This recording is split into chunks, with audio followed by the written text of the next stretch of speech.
Welcome, everyone. Welcome to All In, All United. And we're here to review Carabao Cup action, Nicholas. Yeah. Third round against Luton Twon. We had to travel down, I think they're from south.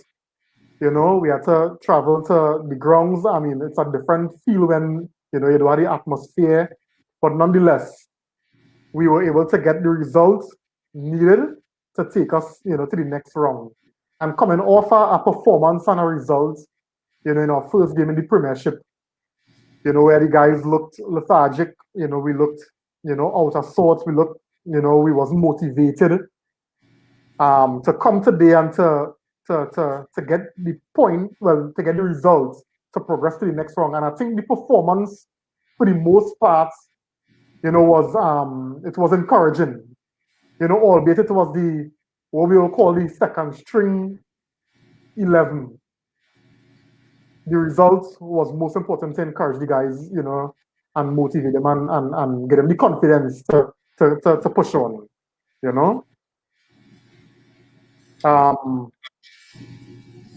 Hey, Jody, good night, man.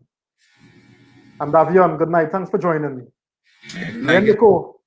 Yeah, for me, well, of course, it's always good to get some goals. The 3 goals, yes, we know Mata would have gotten the penalty. And Greenwood and Rashford would have come in to the end and gotten goals, which was important to get that account rolling for the season. However, it was at least we started, as you started for the first 15 minutes, it was good. And then, for some reason, Luton grew in confidence and started to play majority of the football, And at the end of the day, 2 games, I don't know if you know, that was our second string team more, yes. We like Henderson making his debut, Van de Beek more or less making his full debut. And I like to see Mengi. I really like to see Mengi, given a chance. But I guess maybe other players need the first time minutes more. But also I remember that was also Luton second string team, Luton made 10 changes from the game they played at the weekend. And I think that was saving players for the game this weekend coming up, which is against Watford, who is more like a derby for them. So that was also a second string team. And at times in the first half they had us back in. They had us back in a lot after the first 15 minutes. Grateful for the goal from Mata to kind of settle us down. An important time for that goal, and also the save from Henderson in the second half. And we might get to that. Was also a match saver, because we saved the game tied up at that point. With a few minutes left, could have ended up into penalties, and you never know what could have happened then. Yeah, Davian saying he's not too trusted in the win.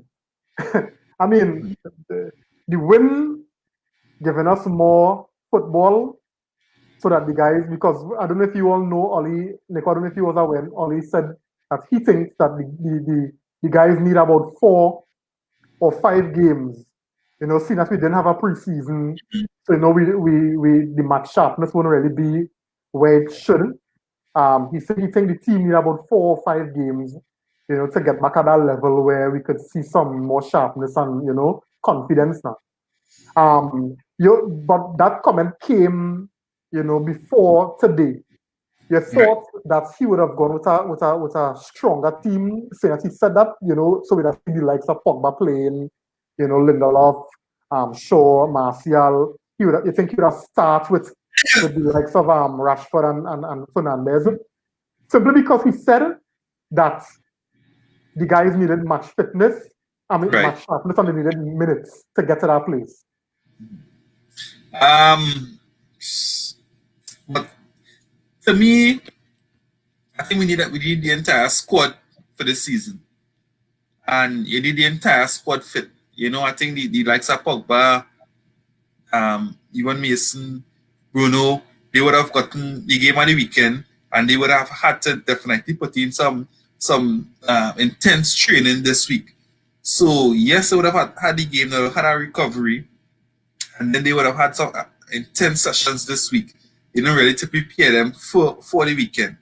So, so I think the reverse is going to happen now with this crop, where they would have gotten a game today, right? Recovery, and then the intensity would step up even for the game next week, right? When we would have to play the winner Brighton and Preston, which again, these games come like preseason games anyway, to really build the entire squad now, because even if you look at it, James didn't play today, right? But definitely, or most likely, we know James will definitely be on the bench coming up against Brighton.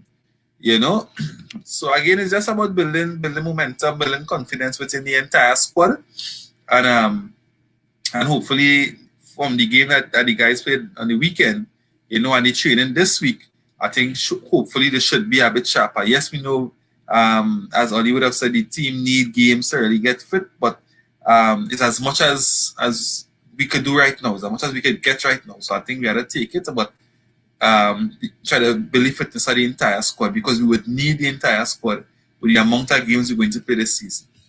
Yeah, I think that is where Oli would have pegged his decision, on ensuring that he have a full group of sharp and confident players to choose from, and not just 11 or 12 or 13, as we saw to the back end of last season.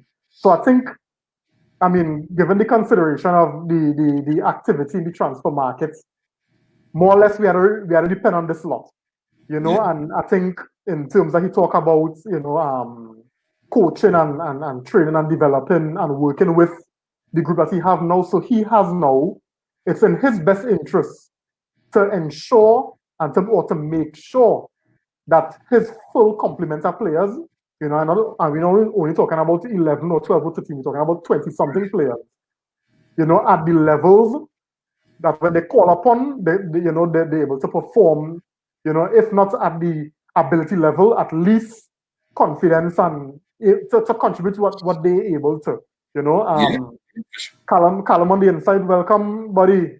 Good night. Jody's saying these games is like preseason warm-up. Yeah. And I think as Nico mentioned, normally in preseason, everybody's getting minutes, So we can't really focus on one group of players, because in the event of injuries, we don't want to have to now go and try to build up the rest. Callum saying United's quality in the starting 11, De Gea, Maguire, Lindelof, Bissaka, Shaw, Matic, Pogba, Bruno, Rashford, Greenwood, and your cousin Martial, after the quality falls right off, hence the purchase of Van de Beek. We all thought about Van de Beek's performance today, as Callum brought it up. Nico, what you thought about Van de Beek today? I was impressed. Yes, he would have lost the ball trying some of the tricks and the flicks. That we know Bruno does more or less. Well, we know Bruno, that's Bruno's style more or less. That's to continue to try. If you lose it, just try again. Yes, we know Van de Beek come as the more conservative, more efficiency type player. But to me, what I saw is also that when he's playing with the better players, some of those flicks and those tricks could definitely come off, because when you really think about players like Bruno, even Greenwood, Marshall, Marshall is that type of player, could read that type of player and link with that type of play. I think with that brand, you could see us breaking up some low block teams now, and I think maybe even Oli sent him into the game knowing that, hey, we're going to play against a team who will be sitting low. This is what we are going to experience during the Premier League, right? So a way to go and break down these teams. Show us how we could break down these teams. Get the others involved, right? While trying to break them down. I think that is what he tried, because definitely I would have seen like he went with a mindset to try something. Because even in the first few games he played, you didn't see that type of risk. You didn't see that type of risk in his game at that moment, or the games before, right, preceding. But today I saw where he tried a bit more. So I would think he would have gone in there with a mindset to do that, right? So he could have scored today. He had a chance. He could have scored. I think he was solid. I think he could only improve. And I think when he started to play with the better players, I think that is where you'll see more out of him now. But I didn't have anything to really be negative about him during today. And from after today's performance, I could just see him gelling more and more with the team. And even when he started to play with the first team players, you know what I mean, you might really see the best of him. Yeah, I think his performance for me was okay.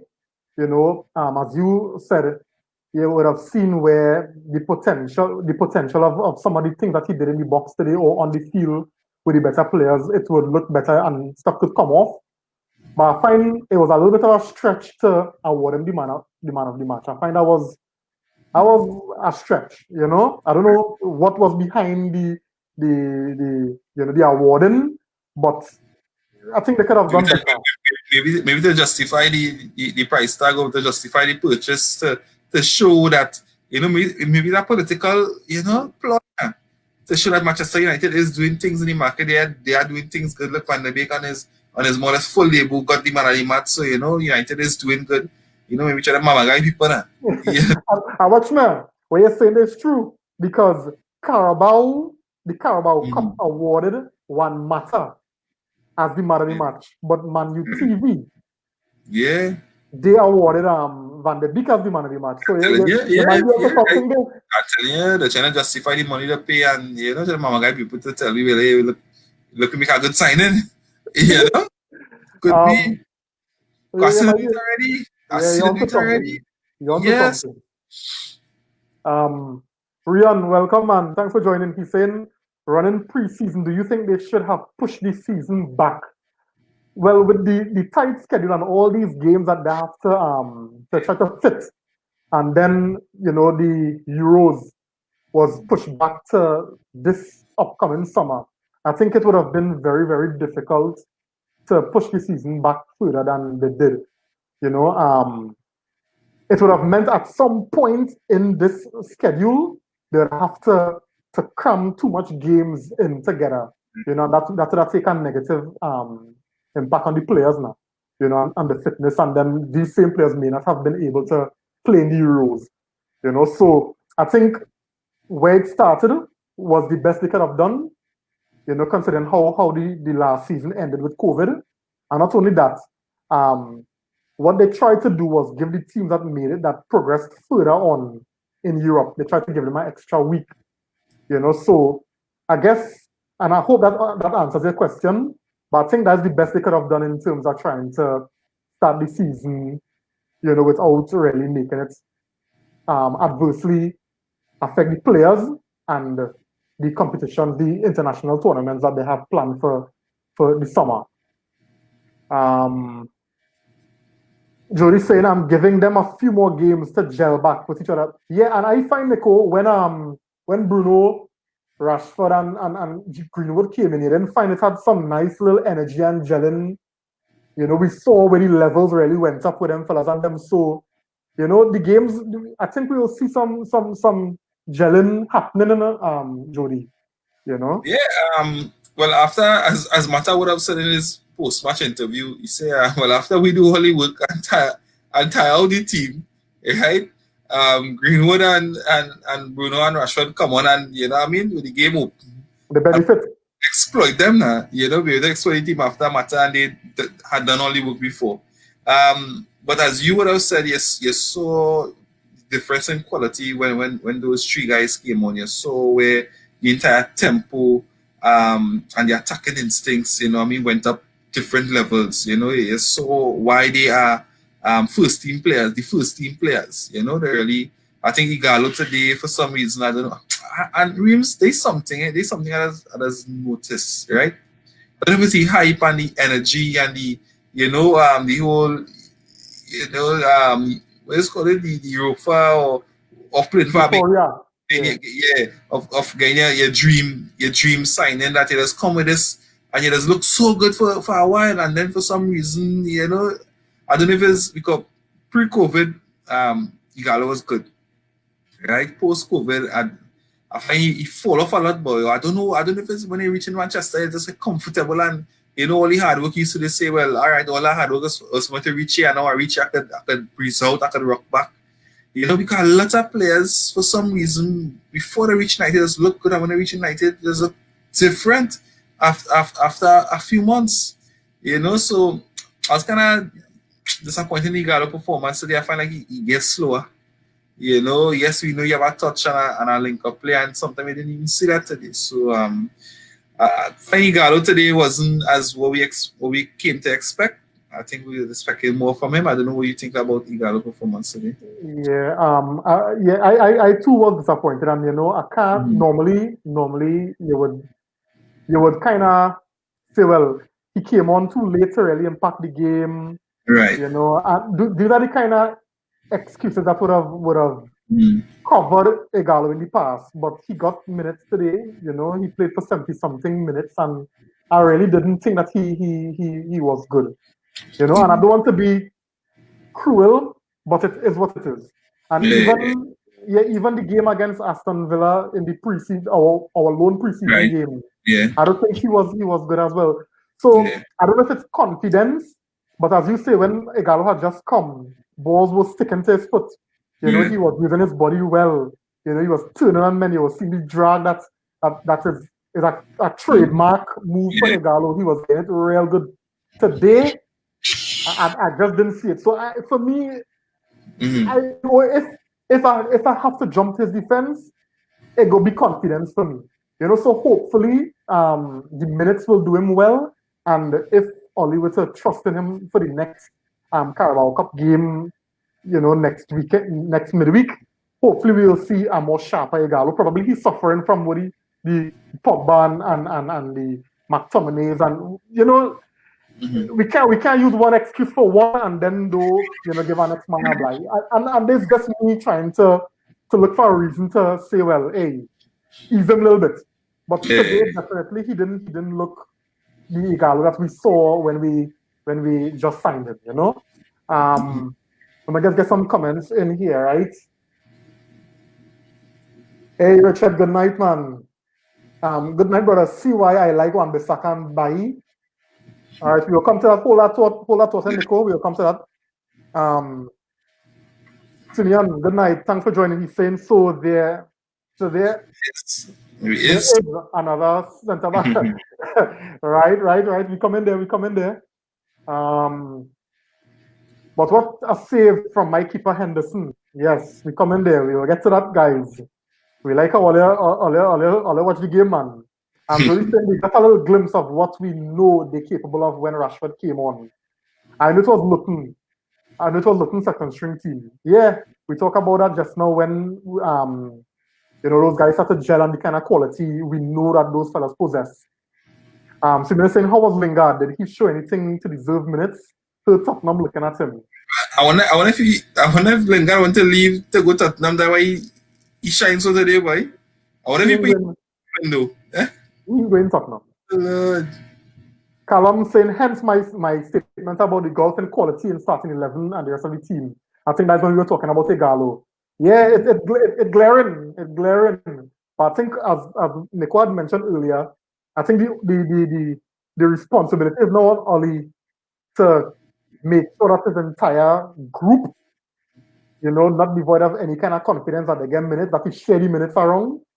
I mean, we don't know to what extent he'll be able to do it now, but he had to make sure that everybody's sharp and everybody, confident going into the season because we can't afford to have that drop in minutes. Richard saying, can't vex with Igalo, lack of game time. Yeah.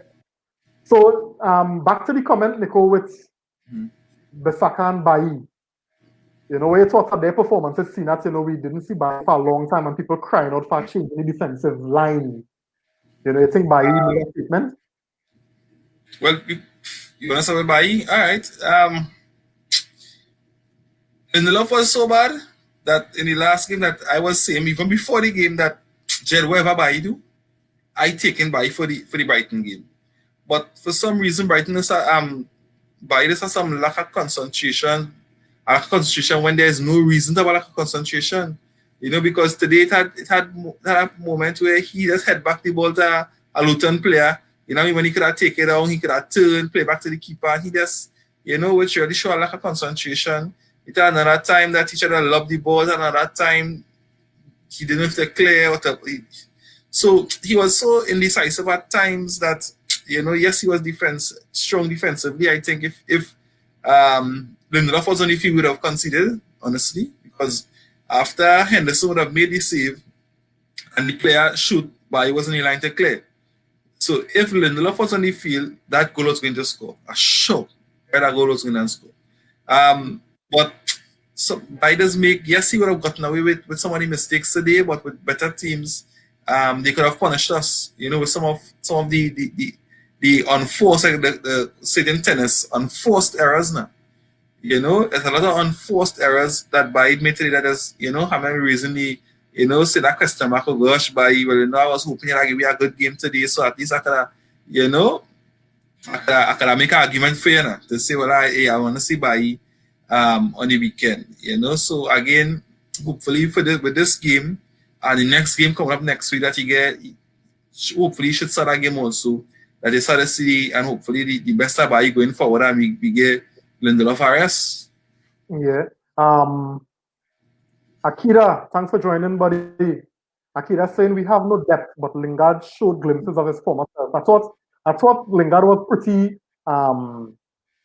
he was pretty decent today, Nico. I find he was the only one really, attack. Well, Mata as well. But Lingard was very direct.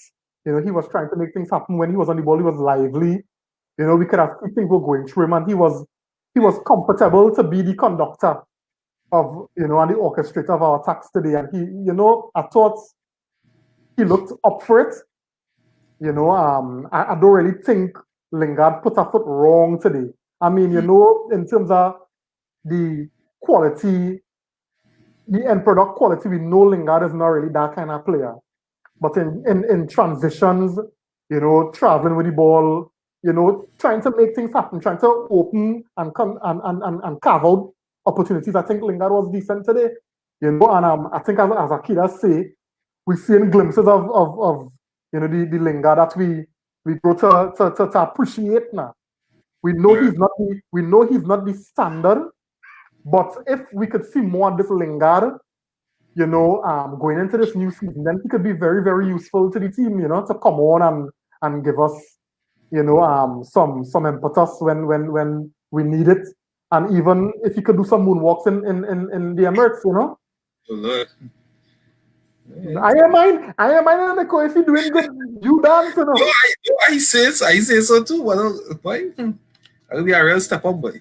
Yeah, definitely. But I mean, from what we see today, I mean, I wasn't like how I would normally be for Lingard and be like, oh God, it's true. It's true.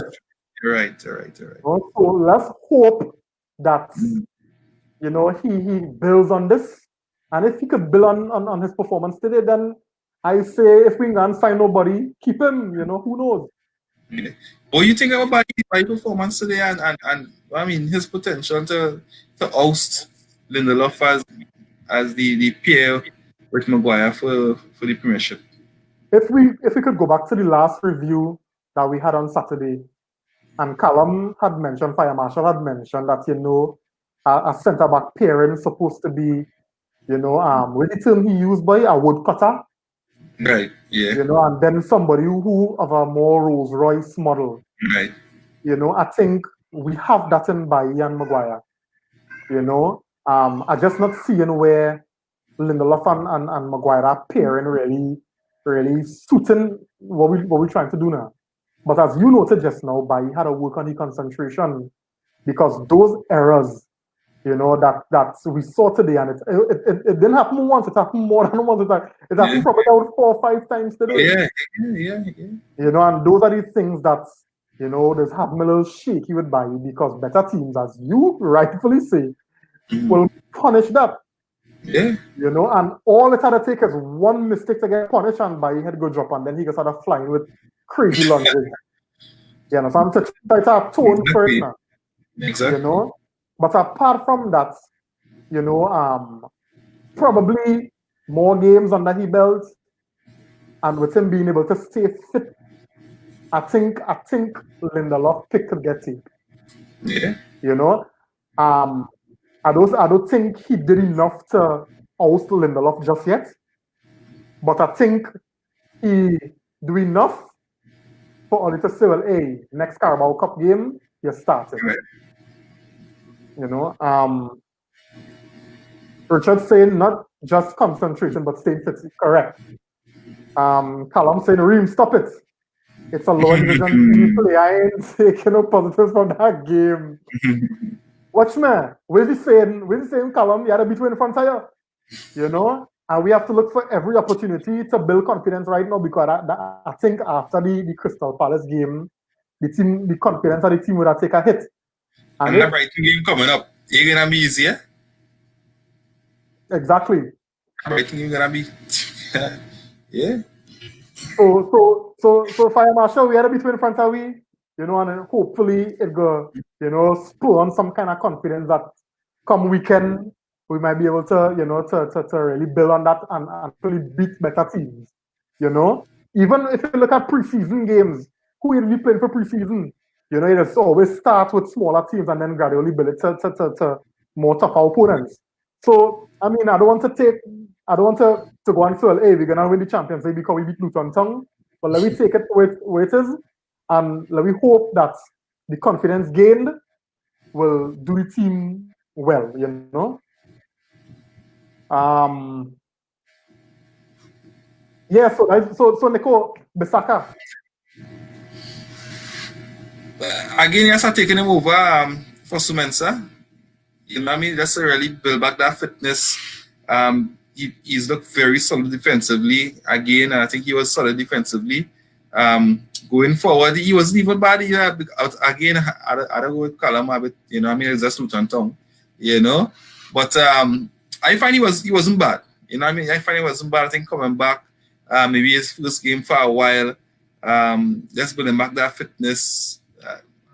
I don't find he was bad. I don't think his pick is in question, more or less. I think it was just really about fitness. I think this game would have done him a whole lot good, and I definitely see him back in his starting lineup on the weekend.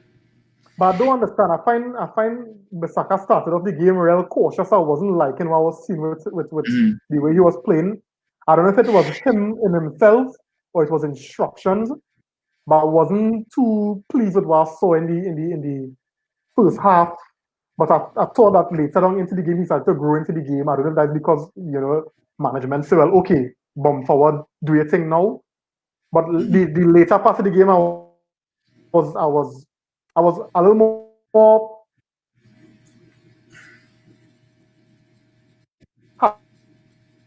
going on here, boy. Yeah. From what I was seeing with Bissaka. But you know, Callum saying if it was Liverpool or City, they would have hit Luton for 5 or 6. That is true. But we're not Liverpool or City. We can't even afford to compare with them right now. You know? Richard saying you see that youth from Lampard. Yeah, boy. He real decent, boy. He real decent. Yeah. We go see. And even today, yeah. And even today, if you wanna watch Luton Twon's attacked Williams, they went at Williams, and they didn't go for show. I mean, for Wan-Bissaka. Yeah, it's always saying that, you know what I mean? They would have seen Wan-Bissaka as a stronger defender and Williams as a weak link again, similar as Villa. Yes, he held up his own, but again, he's a weak link, you know, and teams are attacking him.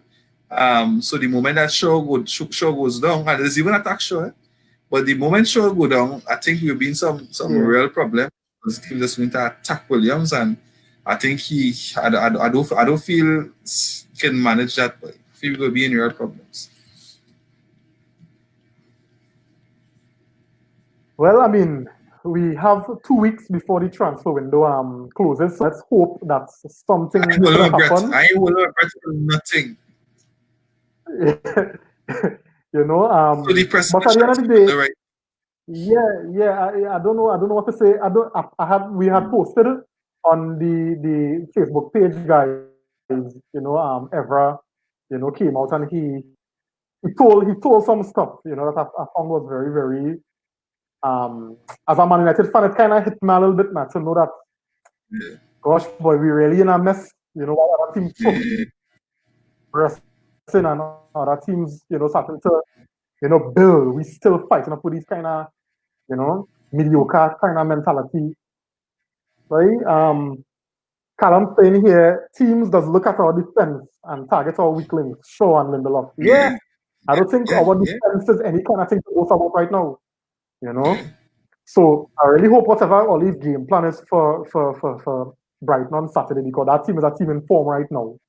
Exactly. But even the game against Chelsea that they lost, to me, they had a very good game. That was their first game. They had a very good game. Yeah, they were the better team. Yeah.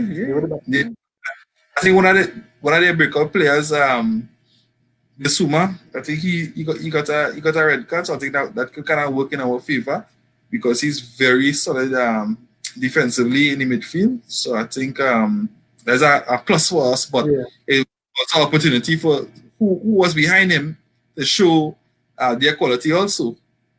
So Correct. so we can't take no, nothing from that. We just have to go and do our job. We hope we come out sharper and fitter. And get the goals, maybe as City would have done it. It's just about getting the winner. Sometimes it's not how it look, but sometimes just getting the victory and getting that ball rolling. And I think that is what we need. Yeah.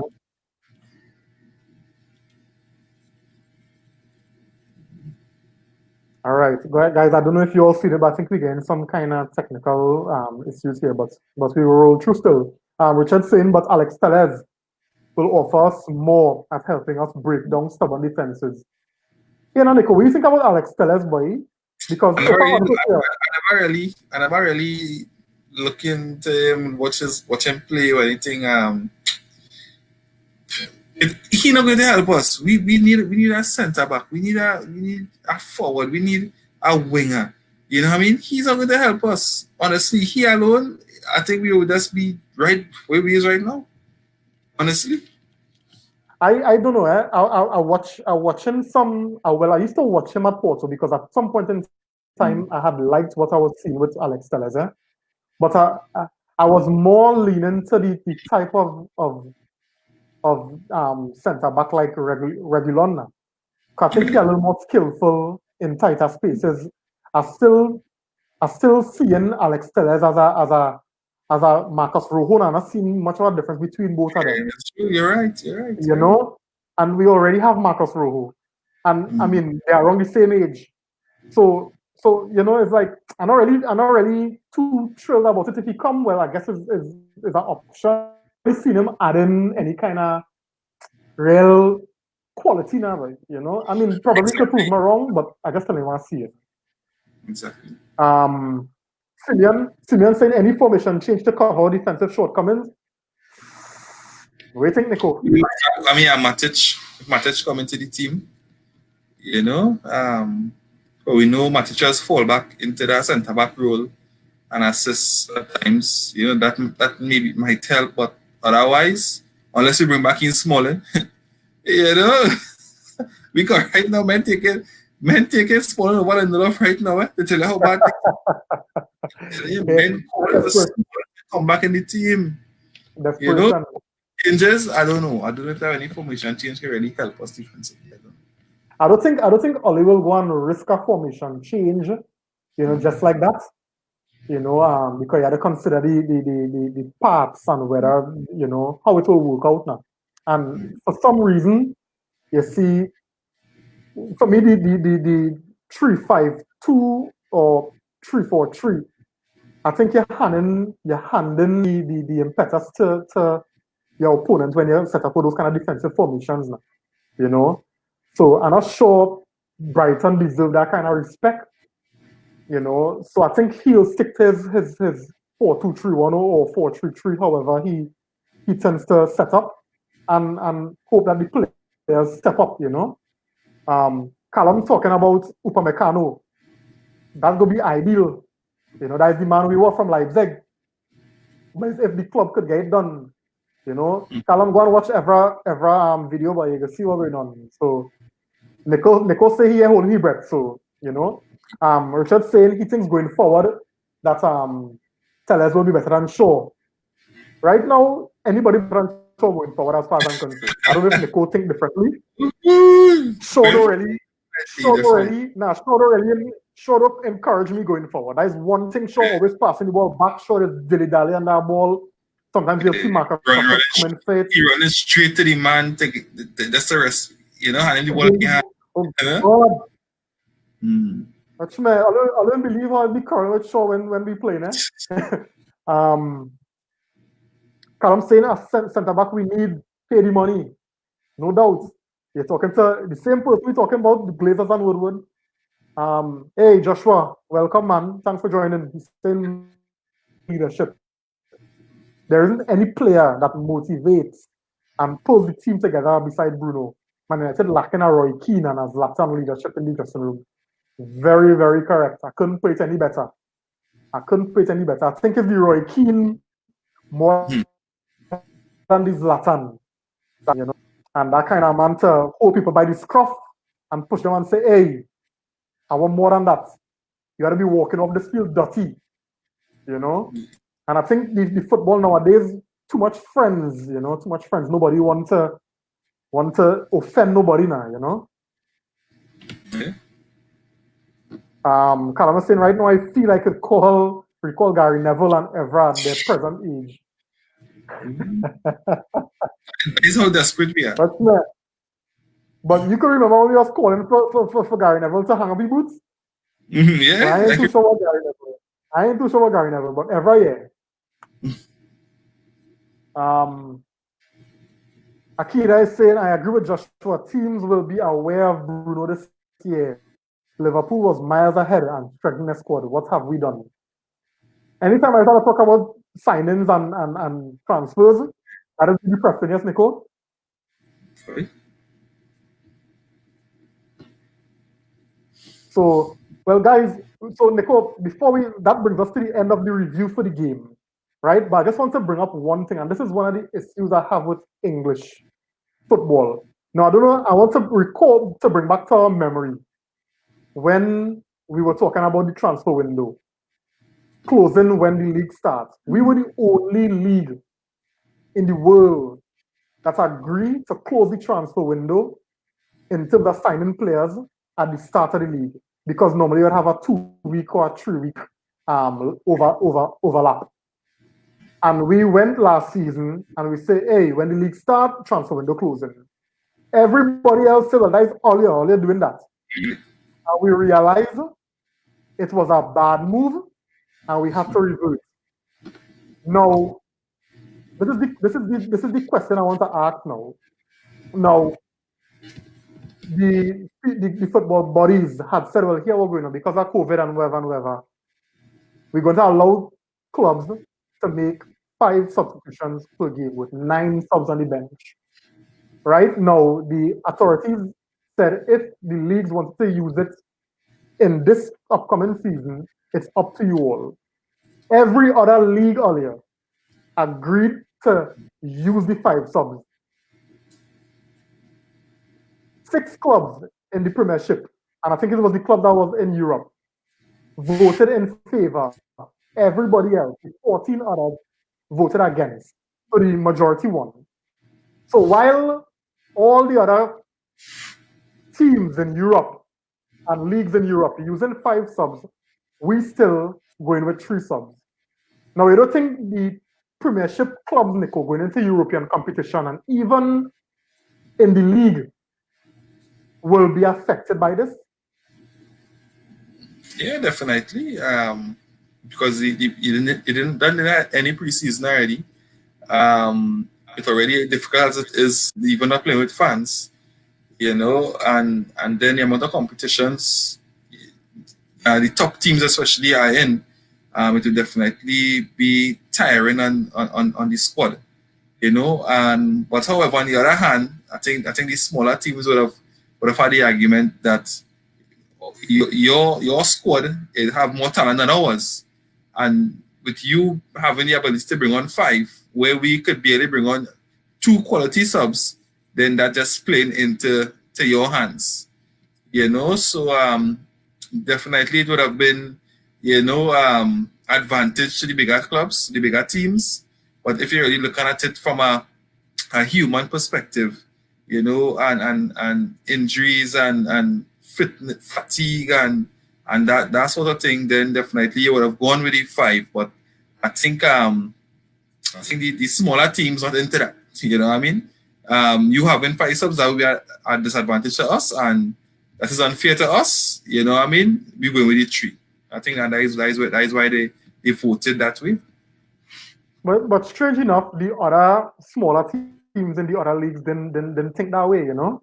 So it really we're not looking at the bigger picture now, because it affects Exactly. our representation in Europe, you know. So I I don't think guess that matters to guys, them. You know? Yeah, it don't matter to them. Well, is it because um, money, buy more players and have them there? You know? Buy more players and have them there. So when somebody break down, you have somebody else, you know, or rotate your squad to suit. All of the money to do that. We don't. yeah. Um,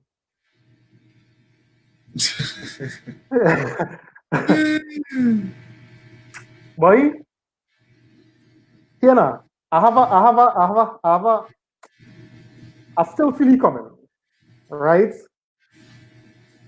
Now I have a theory. Now I know I give a theory pull through, but here why I think, right? I really think that is a kind of game of chess Man United playing, and all the talk Dortmund talking, once Man you come with the money, they will give up the player. That is my opinion.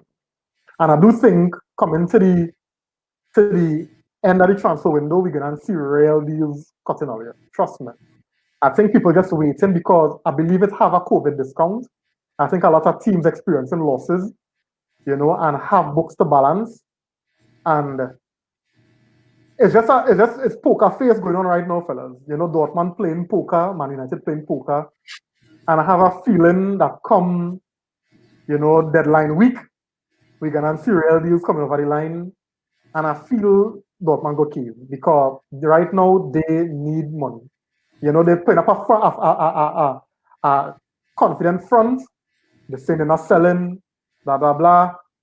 But I really feel for Man United to be touting this player since last season. You know, it's all the talk for you to not go for this player. Man United have the money earlier. So, I mean, I'm not saying that all right, but I have a hunch that it's poker faces going on, and they're watching to see who go break first. And if Man U break first, they have the money to pay 120, and once they pay the 120, Dortmund gonna Lego Sancho. You know, that's my take on it. Callum saying the smaller teams, right? To stay in the EPL, they need every advantage. Plus your subs and give you a chance. Yeah, Play your please. subs and give you a chance. Yeah. Simeon, we giving you the last word, bro. Yeah, but the small clubs with no bench don't want to see quality of, say, Chelsea bringing 5. We can't do that, lol. I guess we that small club. And I think all of it, I think all of us learning. I think all of us learning into the reasoning that Nico brought on the whole substitution thing. You know? So yeah. Callum saying Sancho ain't no 100 million plus player. Better we go for Son or Jimenez. There's no way Tottenham lane go Son, and Jimenez is a good show, you know. So guys, I think Nico, that brings us to the end of the review. Thanks guys for joining. Thanks for liking. Thanks for sharing. Also note that these videos will be on YouTube, so you can also head over there, give us a follow, a subscribe, sorry, a like, you know, and feel free to comment as well. So yeah, and let me give Richard the last word. He's saying the only thing I don't agree with Evra is he said that Joel Glazer loves the club, and I don't see it that way. Right. Probably he knows something we don't know. You know, that's the only thing I can think about. Yeah. So guys, thanks. Nico, any closing remarks? No, that's to us it's a big game on the weekend. You know, we just ready for us to come out and get the result. Yeah. So we'll be back on Saturday, guys. You know, to review the game against Brighton. So let's hope it will be a positive one and that we could see the team building and building from then. All right, so have a good night, guys, and we'll see you on Saturday. Good night.